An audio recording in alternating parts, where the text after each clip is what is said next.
देशभक्ति बिकाऊ है, कीमत सिर्फ एक वोट। ऑपरेशन सिंदूर और बीजेपी की तिरंगा यात्रा, देशभक्ति या चुनावी जुगाड़।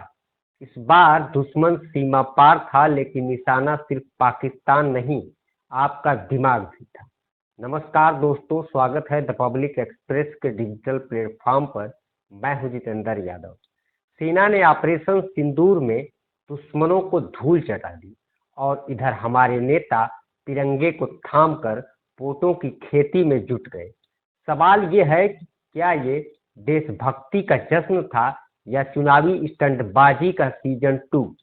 जब सरहद पर गोलियां चली, जब जनता की छाती चौड़ी हो गई, पर जब नेता माइक पर चढ़ा तो समझ में नहीं आया ये देश के लिए बोल रहा है या देश के नाम पर वोट बटोर रहा है।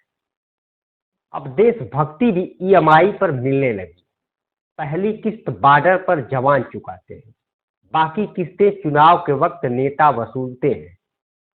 सेना ने आतंकियों को मारा, सरकार ने इसका पोस्टर छपवाया और बीजेपी नेताओं ने तो बाकायदा इसका ट्रेलर चलाया। नाम दिया ऑपरेशन सिंदूर। सेना की बुलेट से ज्यादा नेताओं की बाइट्स चल रही थी।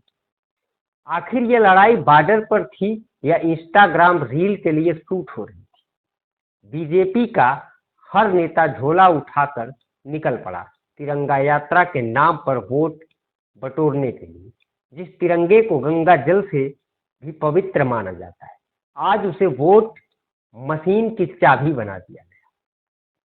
पिछले 5 सालों में तिरंगा दिखा नहीं, लेकिन चुनाव आते ही वो हर नेता की प्रॉपर्टी बन गया। देशभक्त वो नहीं जो माइक पकड़कर भारत माता की जय चिल्लाए। देशभक्त तो वो है जो चुपचाप सरहद पर लड़ रहा है, बिना प्रचार, बिना चुनाव चिन्ह के। नेता तो हर चुनाव से पहले देश के लिए जान देने के लिए तैयार होता है, बस उसकी जान कभी जाती नहीं और कुर्सी तो छूटती ही नहीं। सेना की बहादुरी अब चुनावी राजनीति बन चुकी है। एक तरफ गोलियां चलती हैं, दूसरी तरफ वोट बटोरने की स्क्रिप्ट लिखी जाती है। तिरंगे के नीचे खड़ा हर चेहरा अब संदेह के घेरे में है कि ये राष्ट्रभक्त है या राष्ट्र मार्केटिंग का एजेंट। क्या अब देशभक्ति का मतलब सिर्फ इतना है कि बीजेपी की रैली में झंडा लहराना?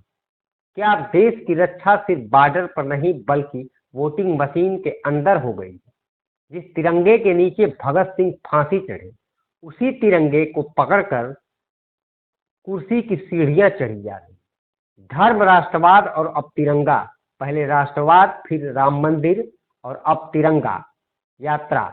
यानी मुद्दा कुछ भी हो, लक्ष्य सिर्फ एक है, ईवीएम तक पहुंचना। और अब रेलवे टिकट भी प्रचार बन गया है। आईआरसीटीसी के टिकट पर छपी मोदी जी की तस्वीर देखिए। अब तो ट्रेन पकड़ो या नहीं, प्रचार जरूर पकड़ लोगे। टिकट पर पहले सफर की जानकारी होती, अब उस पर चुनावी चेहरा होता है। लगता है जैसे रेलवे अब यात्रियों को नहीं, भक्तों को बुक कर रहा है। देश का नाम लेकर जो भी नेता अपना चेहरा चमकाए, उससे एक ही सवाल पूछो, अगर सेना ने लड़ाई लड़ी तो आप किस युद्ध में शहीद हुए? देश से प्यार करने वालों को कटाक्ष थोड़ा चुभेगा, लेकिन सच्चाई यही है, तिरंगा अब देश की शान नहीं, नेताओं की दुकान बन चुका है। जागो, कहीं अगली बार तुम्हारा वोट भी राष्ट्रवाद की सेल में बिक न जाए। देश को तिरंगे से प्यार है, लेकिन जब कोई तिरंगे से वोट मांगने लगे तो समझिए राजनीति ने देशभक्ति का सौदा कर लिया है। आप इस मुद्दे पर क्या सोचते हैं? अपनी राय कमेंट में लिख करके जरूर बताइए। नमस्कार।